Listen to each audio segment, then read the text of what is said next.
What's up guys, today we are going to make bike check video of my Price Street bike.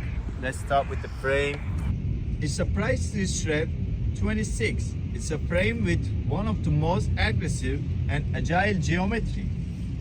And then we got TSP hard fork for 10mm.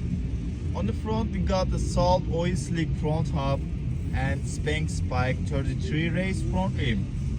Here we have BST Black Neck V2 stem, 52mm reach, TSP 123 hard bars and Floyd bike grips.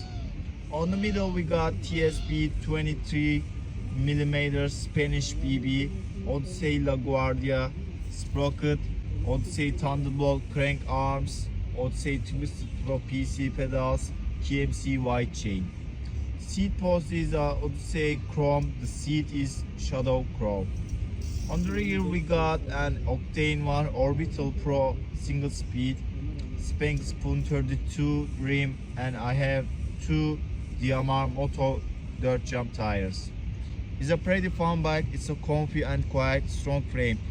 I'm having a lot of crashes with it and never had a scratch, dent or a crack, and never ever seen that happen to any of the Price Street frames. So this is my bike. My name is Uğur. Thank you for watching me, and I hope you enjoy the video.